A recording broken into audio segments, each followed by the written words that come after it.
O primeiro semestre foi de ganhos para a Bolsa de Valores brasileira, com o Ibovespa subindo 7,61% a 118 mil pontos. Mas quais são as perspectivas a partir de agora e como que o índice se comportou frente aos mercados globais? O mercado de ações brasileiro começou o ano pressionado, após a descoberta do caso Americanas, incertezas sobre medidas políticas do governo, alertas sobre risco fiscal, críticas contra o Banco Central, que manteve os juros altos. Com o andamento do arcabouço que deve substituir o teto de gastos e outras agendas debatidas há anos, como a reforma tributária, os ânimos melhoraram. Nesse vídeo, a gente vai apontar os fatores que motivaram a alta na Bolsa de Valores brasileira e apontar as perspectivas para o segundo semestre. Mas antes, acesse o site ou aplicativo do Invest.com Brasil e confira os dados financeiros completos, incluindo os índices aqui citados com o Investing Pro. O ano começou com volatilidade e incerteza, mas entre outros fatores, dados econômicos melhores, como o crescimento da economia, trouxeram maior otimismo. A gente teve aí um crescimento surpreendendo positivamente. A gente teve a inflação, que também surpreendeu positivamente à medida em que a gente teve mensalmente, os dados, tanto IGPM como também IPCA, vindo melhores do que o esperado e dando e sugerindo que a política monetária de combate à inflação, que se a gente observar nos últimos meses estava bastante alta, que isso poderia ser afrouxado em algum momento. Das 86 ações que compõem o índice Bovespa, 72% tiveram altas de janeiro a junho, ou 64 papéis, segundo o levantamento realizado pela Quantum Finance. O setor aéreo e de educação estiveram entre os destaques. Os melhores desempenhos foram de Azul e Dux e Gol. Das ações imobiliárias, que tem um peso pouco relevante, mas são bastante beneficiadas, né, especialmente as empresas de construção civil, shoppings, então essas empresas ali que são bastante sensíveis à taxa de juros. Depois a gente teve o setor financeiro, que também tem uma certa sensibilidade com a taxa de juros e também teve um certo estresse por causa do que aconteceu nos Estados Unidos, e aí depois que amenizou a situação, né, o setor andou bem, e a gente teve bastante ali bancos que acabaram sendo penalizados durante o ano passado. O exemplo de Bradesco, que sofreu com inadimplência, esse ano começou a se recuperar, né? Banco do Brasil, que também com os menores riscos de ingerência ali, também acabou beneficiando bastante, né? As próprias seguradoras também subiram bastante esse ano. Primeiro, as empresas de qualidade, aquelas quality stocks, né? A gente viu, por exemplo, as ações da Localiza andando muito bem, uma recuperação bacana de cases de varejo específicos, como, por exemplo, Arezo, Soma, que andaram razoavelmente bem. De certa forma, depois do sofrimento, a recuperação do setor de saúde, que ainda também precisa mostrar no número, né? No número ainda talvez não justifique tanto a alta que teve, mas a gente vê as ações da Apvida se recuperarem ali da mínima, subiram bastante. Vimos as ações da Reddor também subirem bastante das mínimas.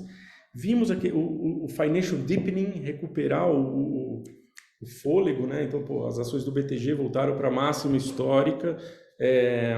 As ações da B3 também andaram muito bem nesse período. As piores performances foram de Melius, Alpargatas e Açaí, de acordo com a Quantum. Um setor com destaque negativo foi o de commodities, com retomada chinesa sendo insuficiente. Então as commodities acabaram sendo bastante penalizadas, e o setor de commodities dentro do Ibovespa é 40% do setor. E ainda assim a Bolsa teve um desempenho positivo nesses 6 primeiros meses, né? Ainda que a Bolsa Brasileira tenha apresentado elevação no primeiro semestre, o Ibovespa ficou bem abaixo de índices americanos. O momento nos Estados Unidos é de recuperação, pois os índices tombaram no ano passado com o receio de uma possível recessão.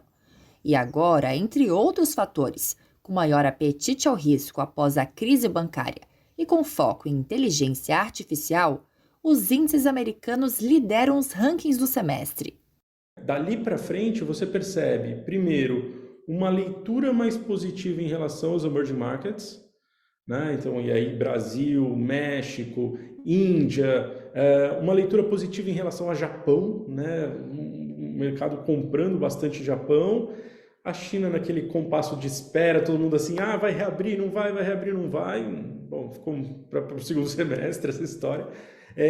Mas a partir daquele março, os investidores começaram a colocar dinheiro e aí veio a história da inteligência artificial, né?